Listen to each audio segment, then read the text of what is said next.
नमस्ते बिहार, मैं हूं शुभी मिश्रा आपके साथ। चलिए करते हैं बुलेटिन की शुरुआत। और आज बुलेटिन की शुरुआत में सबसे पहले बात करेंगे आरजेडी सुप्रीमो लालू प्रसाद यादव की। दरअसल आरजेडी सुप्रीमो इस वक्त सिंगापुर में हैं, जहां वो इलाज कराने के लिए गए। सिंगापुर से लालू प्रसाद की जो तस्वीरें आई हैं उनमें वो बिल्कुल रिलैक्स मूड में नजर आ रहे हैं। लालू की बेटी रोहिणी आचार्य ने सोशल मीडिया पर तस्वीरें साझा की हैं, जिनमें लालू यादव अपनी बेटी यानी कि मीसा भारती, रोहिणी आचार्य के साथ और बच्चों के साथ फुर्सत के पल बिता रहे हैं। ये तस्वीरें आप देख पा रहे होंगे। रोहिणी आचार्य अपने पिता के साथ मौजूद हैं और इसके अलावा उनके बच्चे, मीसा भारती, ये तमाम लोग लालू प्रसाद यादव के साथ वहां सिंगापुर में एंजॉय करते नजर आ रहे हैं। बिल्कुल रिलैक्सिंग मूड में आपको लालू प्रसाद यादव नजर आ रहे होंगे। आपको बता दें कि अभी हाल ही में उनकी 12वीं बार ताजपोशी हुई है और उसके बाद इलाज के लिए वो सिंगापुर के लिए रवाना हो गए हैं। हालांकि एम्स के डॉक्टरों ने उन्हें किडनी ट्रांसप्लांट की सलाह नहीं दी है, लेकिन इन सब के बीच ये तस्वीरें सोशल मीडिया पर बड़ी ही तेजी से वायरल हो रही है। रोहिणी आचार्य ने अपने फेसबुक पर इन तस्वीरों को साझा किया है। तस्वीरों में आप देख पा रहे होंगे बिल्कुल रिलैक्सिंग मूड में लालू प्रसाद यादव नजर आ रहे। और इसी बीच राजधानी पटना से आपको बड़ी खबर बता दी, सीएम आज गंगा घाटों का निरीक्षण करेंगे। दरअसल छठ की तैयारियों का जायजा उनकी तरफ से लिया जाएगा। दोपहर 1:30 बजे का वक्त रखा गया है। गंगा घाट से नासरीगंज तक जाएंगे, पटना सिटी तक वो जायजा लेंगे। कर्मियों को लेकर कई तरह के दिशा निर्देश उनकी तरफ से दिए जाएंगे। जो भी कमी है उसे दूर किया जाएगा। जल्द से जल्द छठ पूजा नजदीक है। बिहार के लिए यह महापर्व है और ऐसे में पूरी तैयारी मुकम्मल हो, साफ सफाई का खास ख्याल रखा जाए। इसी को लेकर आज मुख्यमंत्री नीतीश कुमार पटना के गंगा घाटों का निरीक्षण करेंगे। और देखिए, पूर्वी चंपारण में बच्चों के निवाले पर कालाबाजारी की नजर लग गई है। पूर्वी चंपारण की चिरैया से बीजेपी विधायक लाल बाबू प्रसाद के प्रतिनिधि अभय प्रताप सिंह उर्फ गुड्डू सिंह के घर से एमडीएम का 34 बोरा चावल बरामद हुआ है। मामला पताही के परसौनी कपूर गांव का है। दरअसल एक वायरल वीडियो की पुष्टि के बाद कालाबाजारी का खुलासा किया गया। पकड़ी दयाल के एसडीओ के पास वीडियो पहुंचने के बाद उसकी जांच के लिए एसडीओ ने पताही थाने से सादे वर्दी में पुलिस को भेजकर ये चेक कराया, जिसमें कालाबाजारी का खुलासा हुआ है। पुलिस ने गुड्डू सिंह के घर से 34 बोरा एमडीएम के चावल को बरामद किया। पुलिस ने विधायक प्रतिनिधि गुड्डू सिंह को गिरफ्तार कर लिया है। दरअसल एफसीआई के गोदाम से 12 स्कूलों के लिए पिकअप से चावल भेजा गया था। वायरल वीडियो में ट्रक से पताही के परसौनी कपूर गांव में चावल उतारने की ये तस्वीर दिखाई दे रही थी।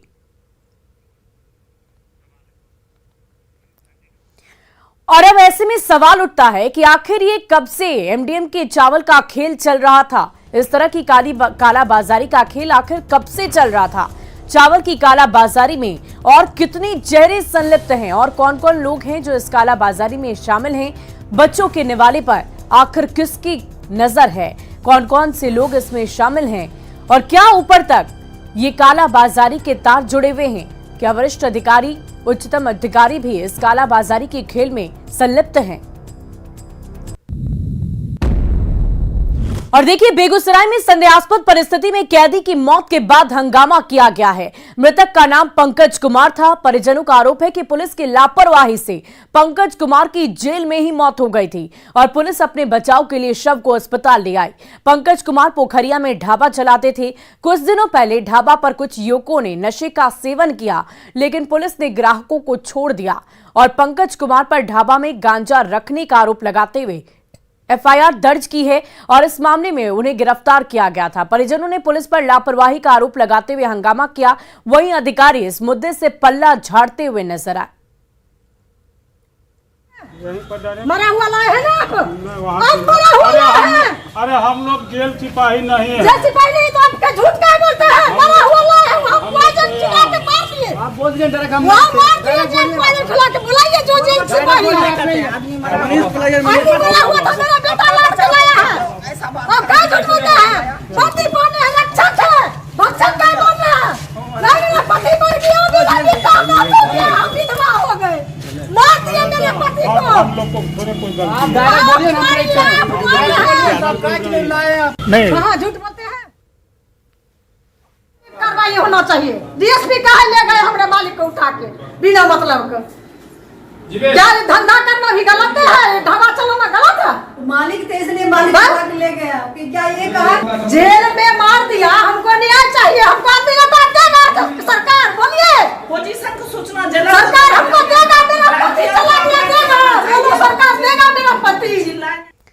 और देखिए, शेखपुरा में एक महिला पर शराब बेचने का आरोप लगा है, लेकिन उसके अबोध यानी छोटे छोटे बच्चों को भी जेल जाना पड़ेगा। सदर अस्पताल में पुलिस की कस्टडी में 3 बच्चों के साथ खड़ी इस महिला पर शराब बेचने का आरोप लगा है और इसी आरोप में पुलिस महिला के साथ 3 अबोध बच्चों को भी जेल भेज रही है। 3 बच्चों की उम्र 2 वर्ष 6 वर्ष के बीच की है और आरोपी महिला सदर थाना क्षेत्र के बाजितपुर गांव की रहने वाली है, जहां उत्पाद विभाग की टीम ने छापेमारी कर महिला को गिरफ्तार किया है। जबकि घर से महिला की सास ससुर फरार हैं। पति किसी दूसरे शहर में मजदूरी कर कमाता है। पकड़ी गई महिलाओं की माने तो महिला की सास शराब बेचती है, लेकिन छापेमारी में सास भाग निकली और महिला को पुलिस बच्चों के साथ पकड़कर थाने लेकर आ गई है। नहीं बेचते हैं सर, हम सोए हुए हैं तो छत पर से ले गया उठा हमको। हम नहीं, वो कौन मैडम, कुछ मैडम लाए उठा।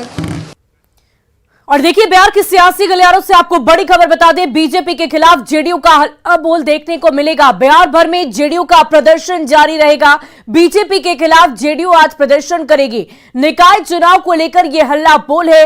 रोक के लिए जिम्मेदार बीजेपी को ठहराया जा रहा है। पटना में ललन सिंह प्रदर्शन करेंगे और सिर्फ जेडीयू ही समिति महागठबंधन के दूसरे सहयोगी भी प्रदर्शन में शामिल नहीं होंगे। आपको बता दें कि ये विरोध प्रदर्शन सिर्फ और सिर्फ जेडीयू की तरफ से किया जा रहा है। महागठबंधन के तमाम दल जो हैं वो इस प्रदर्शन में आज शामिल नहीं होंगे। नगर निकाय चुनाव पर रोक को लेकर ये प्रदर्शन आज जेडीयू की तरफ से होगा। बीजेपी के खिलाफ आज हल्ला बोल जेडीयू का देखने को मिलेगा। बिहार भर में जेडीयू की तरफ से आज प्रदर्शन किया जाएगा। बीजेपी के खिलाफ ये जेडीयू का प्रदर्शन। और देखिए, मधेपुरा में एक व्यक्ति की संदिग्ध परिस्थिति में मौत हो गई है। शख्स की जहरीली शराब पीने से मौत की आशंका जताई जा रही है। घटना सदर अनुमंडल के मुरलीगंज थाना के रजनी पंचायत के वार्ड संख्या 15 की बताई जा रही। मृतक घनश्याम दास की पत्नी सोमनी देवी के मुताबिक घनश्याम दास कल पूरे दिन घर से बाहर रहा। शाम में नशे की हालत में वो घर में आया और दरवाजे के पास बने मचान पर ही लेट गया और आज उसकी मौत हो गई। स्थानीय लोगों के मुताबिक घनश्याम दास शराब का आदी था, जिसे लेकर पति पत्नी के बीच हमेशा तनावपूर्ण माहौल रहता था।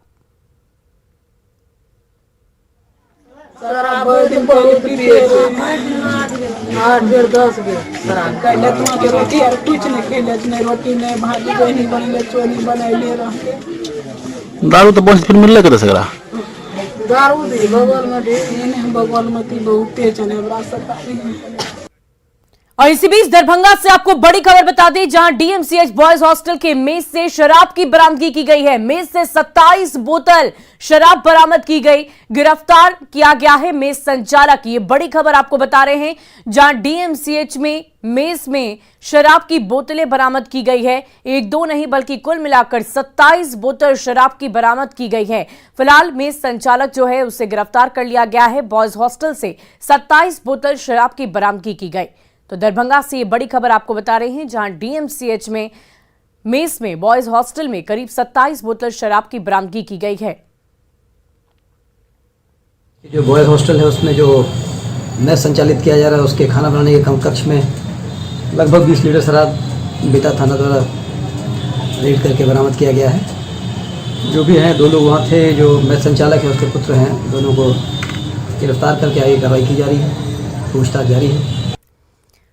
और देखिए, बिहार में डेंगू के मामले बढ़ते ही जा रहे हैं। डेंगू के सबसे ज्यादा केस पटना से सामने आ रहे हैं, लेकिन नवादा में 48 घंटे के अंदर डेंगू से 2 लोगों की मौत भी हो गई। बिहार में डेंगू अब तक 3 लोगों की जान ले चुका है।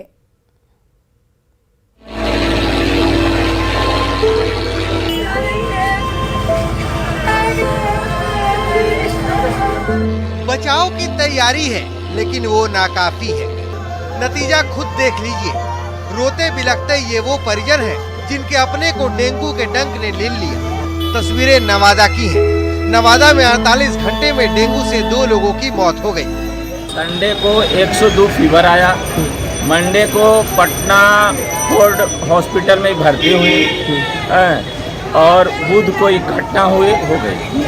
मात्र 1 दिन ट्रीटमेंट चला और इनका जो है डेथ कर गया डेंगू से। डेंगू की चपेट में सिर्फ नवादा ही नहीं है, बिहार के कई जिलों के लोगों को डेंगू का दंश झेलना पड़ रहा है। बेगूसराय सदर अस्पताल में एक साथ 8 मरीजों में डेंगू की पुष्टि हुई, लेकिन सबसे खराब हाल बिहार की राजधानी पटना का है। गर्दनीबाग अस्पताल का हाल देख लीजिए, हालात का अंदाजा खुद ब खुद हो जाएगा। जिन स्वास्थ्य कर्मियों पर इलाज की जिम्मेदारी है वो मच्छरदानी में है। ड्यूटी जारी है लेकिन मच्छरदानी लगाकर। तो कुल मिलाकर इस अस्पताल के भी कई कर्मी जो है डेंगू की चपेट में आ गए हैं। साथ ही जो स्वास्थ्य कर्मी हैं उनके परिजन भी अब चपेट में आने लगे हैं। आंकड़े की अगर बात करेंगे तो बिहार में 4000 के आसपास आंकड़ा पहुंच गया है, जबकि राजधानी पटना सबसे संवेदनशील बन गया है। नर्सों की माने तो अस्पताल के आसपास कचरा डंपिंग यार्ड है, जिसकी वजह से मच्छर बहुत ज्यादा है। मजबूरी में डेंगू से बचने के लिए मच्छरदानी लगाकर ड्यूटी करनी पड़ रही है।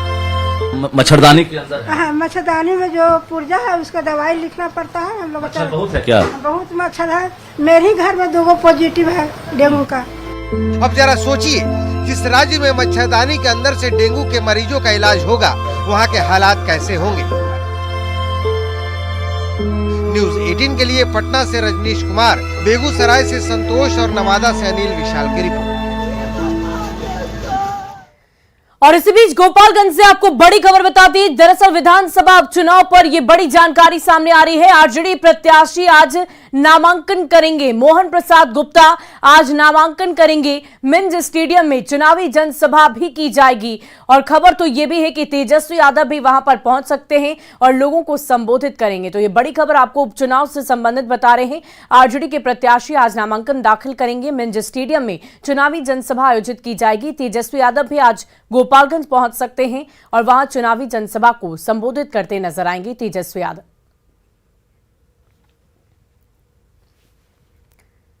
और अब बात उपचुनाव की जंग की। बिहार में 2 सीटों पर होने वाली विधानसभा का उपचुनाव बेहद रोचक होता जा रहा है। मोकामा में जहां 2 बाहुबलियों की पत्नियों के बीच मुकाबला है, तो गोपालगंज में साधु यादव की पत्नी ने नॉमिनेशन कर लड़ाई को और ज्यादा दिलचस्प बना दिया है। सवाल है कि क्या साधु यादव बिगाड़ेंगे भतीजे तेजस्वी का खेल।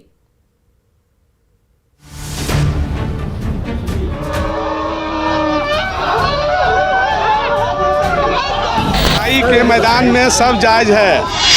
उपचुनाव की रणभेरी तो पहले ही बच चुकी थी। लड़ाई तब और दिलचस्प हो गई जब गोपालगंज उपचुनाव के लिए पूर्व सांसद साधु यादव की पत्नी और तेजस्वी यादव की मामी इंदिरा यादव ने बीएसपी के टिकट पर नॉमिनेशन कर दिया।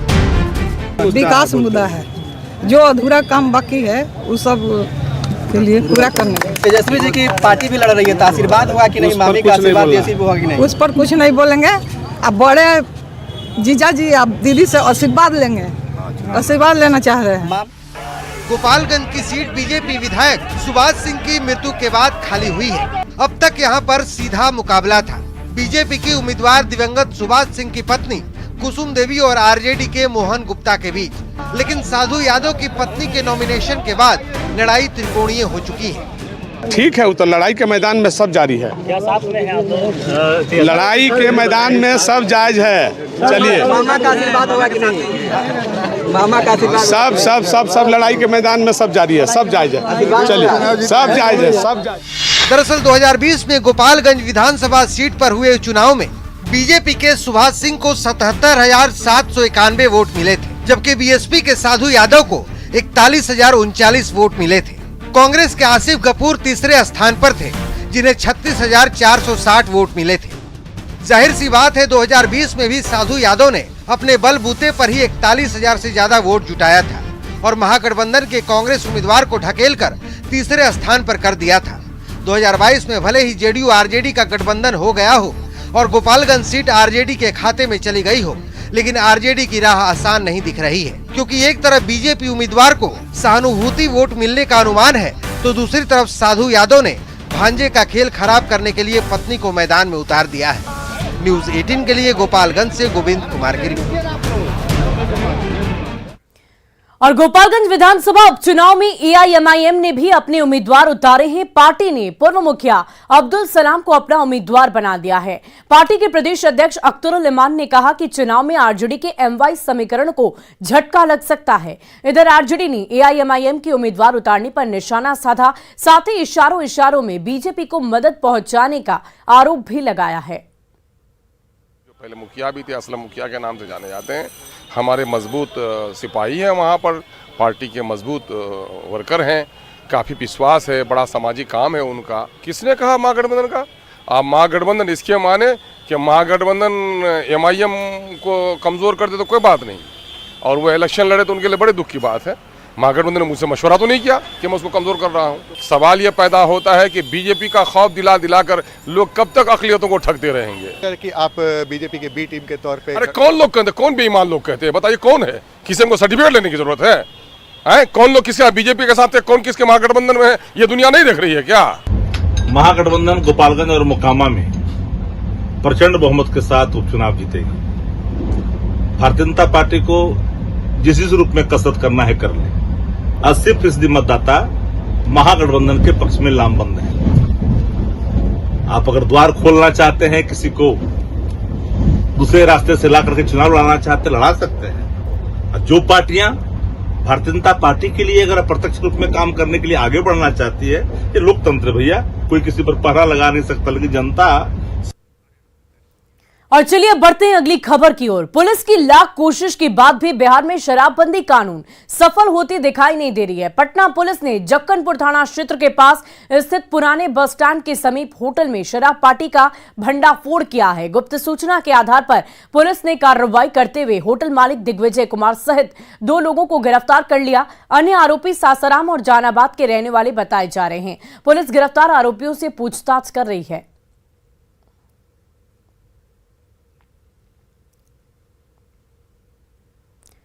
और मुजफ्फरपुर के नगर थाने में उस वक्त अफरा तफरी का माहौल हो गया जब एक युवक ने आकर यह कहा कि उसने अपने दोस्त का मर्डर कर दिया है और पुलिस उसे गिरफ्तार कर ले। युवक पुलिस को वारदात की जगह कभी रामबाग बताता तो कभी मालीघाट। करीब 2 घंटे तक पुलिस उसे लेकर भटकती रही, लेकिन कहीं भी डेड बॉडी मिली ही नहीं और ना ही कोई जख्मी मिला।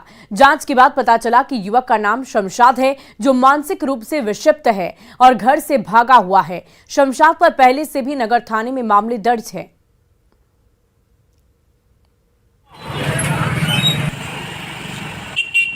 कहीं कुछ मिलेगा तब सत्यता रहेगा तब ना। क्या बता रहा है आरोपी? ये तो बोलता है चाकू लगा मारे हैं जी। और जगह पर जहाँ पर हम लोग गए वहाँ पर कहीं कोई तरह के मैंने साक्ष्य नहीं मिला कि हाँ यहाँ पर चाकू मारा है। अंदर भी घुस के देखे हैं सर? सब जगह कहीं ब्लड वगैरह गिरा हुआ नहीं है। कोई घायल सामने आया है फिर? नहीं, कोई घायल नहीं सामने आया है। और देखिए, सांप के साथ न्याय। सांप को न्यायाधीश ने दी नई जिंदगी। सुनकर आप हैरान हो गए होंगे, लेकिन ये सच है और ऐसा ही कुछ हुआ है बेगूसराय में। बेगूसराय के निंगा गांव में लोगों ने एक दुर्लभ प्रजाति के 2 मुंही सांप को पकड़ लिया था। विधिक स्वयं सेवक ने इस बात की जानकारी अपर जिला एवं सत्र न्यायाधीश सतीश कुमार झा को दी। जज साहब ने जब इस सांप के बारे में जानकारी जुटाई तो पता चला कि इसका नाम रेड सैंड बोआ है, जो राजस्थान में पाया जाता है और इसकी अंतर्राष्ट्रीय स्तर पर तस्करी भी की जाती है, जिसकी कीमत करोड़ों रुपए है। सूचना मिलने के बाद जज ने सांप को सही सलामत कोर्ट में पेश करने का आदेश दिया। सर्प को कोर्ट में पेश किया गया और इसके बाद जज ने डिस्ट्रिक्ट फॉरेस्ट ऑफिसर को बुलाकर सांप सौंप दिया, जिसे चिड़ियाघर के हवाले कर 4 दिनों के अंदर रिपोर्ट करने का आदेश दिया गया है।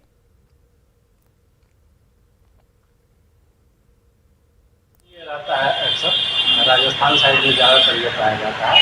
इसको तांत्रिक लोग इस्तेमाल करते हैं, इसलिए उन मान्यताओं के चलते इसका जो है वैल्यूएशन करोड़ों में भी हो जाता है। तो ये है, लेकिन ये जीव संरक्षण के अधिनियम के तहत इसको संरक्षित कर हमने उनके बनकर्मी को यह सांप रिसीव करा दिया है, उसके साथ अपने PLP को भी वहाँ भेजा है और जब वो भेज देंगे 2-4 दिन के बाद मैं उनसे रिपोर्ट मांगूंगा ताकि।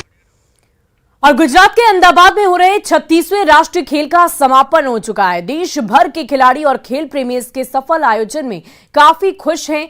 खिलाड़ियों को गदगद देख भारत के अंतर्राष्ट्रीय पैरा तैराक मोहम्मद शम्स आलम ने पैरा खिलाड़ियों के लिए भी नेशनल गेम्स का आयोजन कराने की भावुक अपील पीएम मोदी और खेल मंत्रालय से की है। ये रिपोर्ट देख लीजिए।